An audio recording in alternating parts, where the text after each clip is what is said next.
మీరు ఎంత ఇచ్చినా ఓకేనండి. ఫ్రెషా? కాదండి, 6 years ఎక్స్పీరియన్స్ ఉందండి. ఏమైనా ప్రాబ్లమా? లేదండి, ఐఎమ్ పర్ఫెక్ట్. మరి ఇంత చీప్ ఎందుకు వస్తున్నావు? అంటే ఇది నా పార్ట్ టైం జాబ్ అండి. నువ్వు ఫుల్ టైం ఏం చేస్తుంటావు? ఎంటెక్ చేస్తుంటానండి. చిన్న మాట, మార్నింగ్ 4 కల్లా వదిలేస్తారు కదండి. ఎందుకు? ఎగ్జామ్ ఉందండి, చదువుకోవాలి. గీ డైలాగ్ ఎన్నో విన్నట్టుంది. మీరు అంత ఆలోచించకండి, ఇది నాయకుడు అనే సినిమాలో ఓ సీను. కాకపోతే అక్కడ అమ్మాయిది, ఇక్కడ నాది ఒకటే పొజిషన్. ఓకే ఓకే, మాకు ఇసొంటి అన్ని కొత్త. జర ముందుగా ఫ్రెండ్లీగా మాట్లాడుకుందాం, ఆ తర్వాత మూవ్ అవుదాం. నాకు ఆ ఫ్రెండ్లీ నేచర్ కంఫర్ట్ గా ఉంటదండి.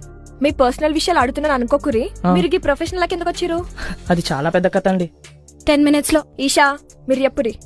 అంటే ఒక్క రాత్రి సరిపోదండి. గీ రాత్రికి అయిపోతే చెప్పు, మళ్ళీ నేను తెచ్చుకోవడానికి మాత్రం డబ్బులు లేవు. ఈషా, మీరు చెప్పురి.